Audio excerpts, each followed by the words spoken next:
This is Wandering Universe. Today, we're going to look at the big beasties on Easter Island, how they were built, and possibly, I may ask this question, but it'll happen in another video, why they were built. So, let's go exploring.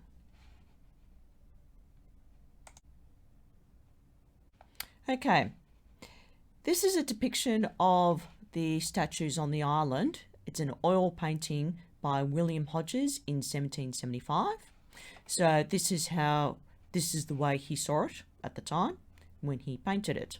Very interesting. Now, I'll show you the map of Easter Island itself. Now remember, these are extinct volcanoes. And just note where the statues are placed around the coastal region and also a few inland. Okay, so just make a mental note of that. All right. So let's go exploring further back in time to find out how these mighty tall statues were made on the island. So, as you can see right here, gets very interesting. We'll begin exploring the hidden mysteries, not only how, but why they were made. Did they make the specific tools needed to create these mighty statues? Did they employ a blacksmith to create and mold the tools to a specific shape for chiseling, drilling, carving, and sanding the surface of these statues? Yes, did they? Or were they given the tools that they brought over from their homeland to the island? Now, this is where it starts getting very interesting. So have a good look at this picture. What's interesting is these very Polynesian explorers brought over marvellous invention before the Sumerians first came across the formation of writing. Now, according to academics and archaeologists, this tablet is the very earliest forms of writing known to humans. It is called the Rongo Rongo, a tablet of glyphics that depict the story of their life on the island. Now, the question is, how did they learn to write? What methods did they follow to learn such a new technology? These are the questions that lie the hidden mysteries of Easter Island. Now, look at this. This gets very interesting. Very, very interesting. Another petroglyph carved into a rock. At another nearby quarry. Not sure which extinct volcanic crater it came from, but look at their faces and where their eyes are positioned. Now, I don't know if it's recent or it goes back to the Polynesian people when they first arrived, but let's take a closer look. Okay. There is a hypothetical theory that these statues were made by Polynesian people. If so, how did the once beautiful or bountiful forest become such a deforested and desolate landscape? Well, here's how. Okay. The statues were constructed between 1200 and 1500 AD. That's the theory. They cut down most of the luscious palm trees to build wooden rollers and ropes to pull the statues along the land, as you can see depicted in this photo. These archaeologists claim that it took a team of 20 people to chisel, carve and sculpt each statue. It then took hundreds of people to drag it across the harsh scorched grasses to get it to the edge of the shoreline. Now here's another one that someone depicted or imagined how they maneuvered them. Now they dragged these heavy quarried stones from the quarry via sleds, rollers and used levers to hoist these beasties upright using rope created from the hau tree. 200 statues were transported this way and another 700 were abandoned at different stages of completion. Here's another example. As you can see, these were the ones that were abandoned at this main quarry site, and I think it's the biggest extinct volcano. There is another theory that suggests that these statues were transported on large canoes from South America, probably from Peru or Chile. Here's an example. Now, this is a black and white illustration of Hawaiians in double-hulled canoes that sailed to the island, and this was drawn by John Webber in 1781. So, can you imagine that? Now, I'm going to show you how they got across to the island. This is a map, okay, of the Pacific Ocean. Here's Easter Island, there's Chile, there's Peru, and it's a very long distance, don't you think, from there to there. Now I'm over here, and it's a long, long, long journey to get to there. Trust me, it's virtually an overnight flight. Tahiti's somewhere there. You're just in the middle of the goddamn ocean. That's how scary it is. So, far away, isn't it? The Polynesians imported sweet potato, which is derived from South America, as you can see. These people began a farming society thanks to a caste system, which is top dog at the top, and everyone is a slave at the bottom, and the next top dog is inherently passed on. So, I'm going to show you another interesting photo, okay? These statues show long ears and long faces. Who were they? Where did they come from? And whom do they resemble? Now, it is believed these statues, or some of these statues, resemble indigenous people from Lake Titicaca in Peru. Now, here's a drawn illustration of them. So compare this to this, okay? Think about that for a moment. Now, academics and archaeologists point to the erect statues as religious significance or political purposes. Well, I think not. I think it's something entirely different, okay? So, think about this one. Have a look at that one and compare.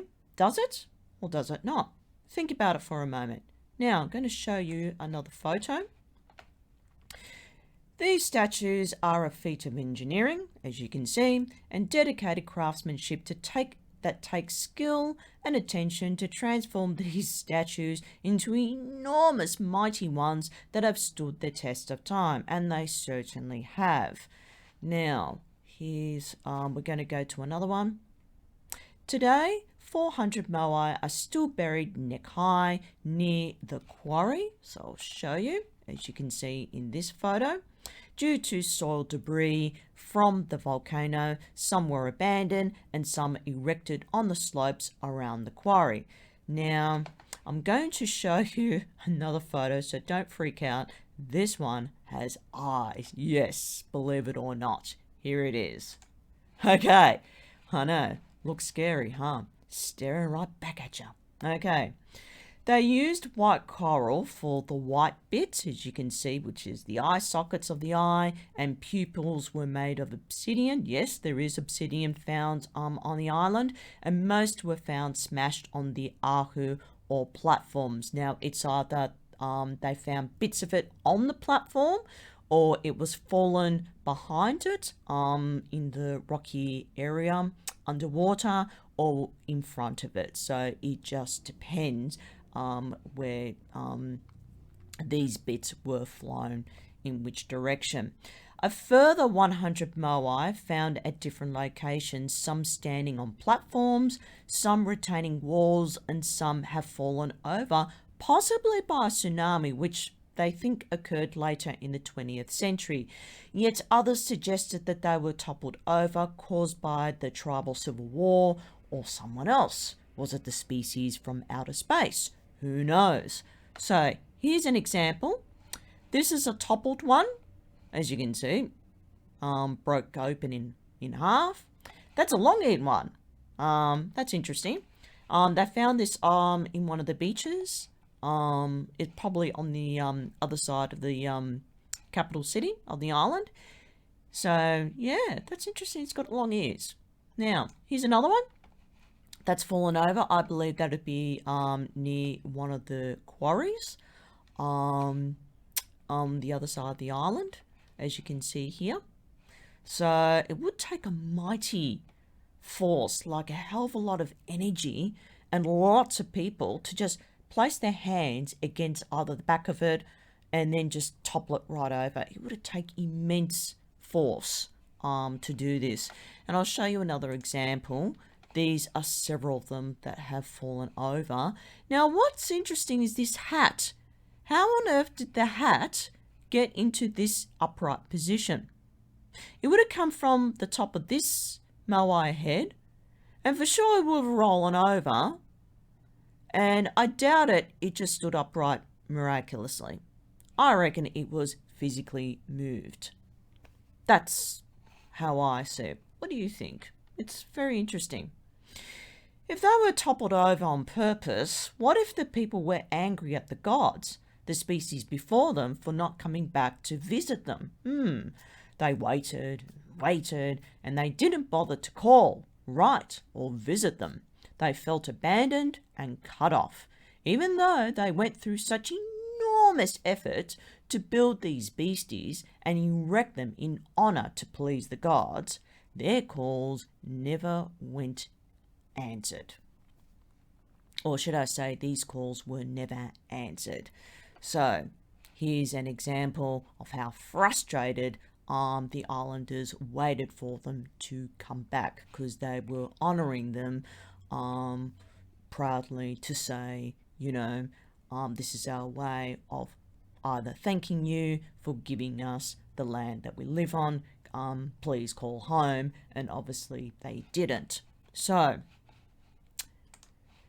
here's some of them still standing on this platform, and yes, this is the one that I actually walked on, believe it or not, as a 9-year-old, so that was some time ago. Now, it's interesting to note that most are facing inland, such as this one, probably to watch over the land for impending danger, like an earthquake, for example, and a few are facing out to sea, watching the ocean for warning signs of danger ahead, like a tsunami. And I'll give you another example here. This one is one of the few that are facing the ocean. Now, you got to ask yourself, why?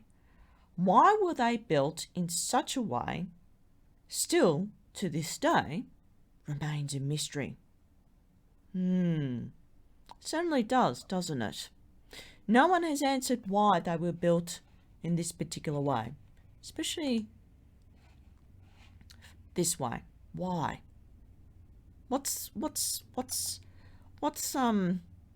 behind the way that they were placed? What's the motive? What's the motivation? What made them do what they did back then? But I'm going to give you another clue, and you'll see this in another video. The age of these statues. I think it's going to blow your mind. Stay tuned.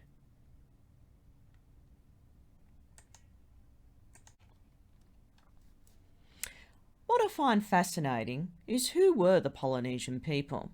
Where did they originate from? And why they took such a dangerous voyage across the seas to get to this island? And what encouraged them to create and build these huge statues in the first place? Most importantly, what type of tools did they use or brought over to carve them near and around the coastal region of the island? That's all for now.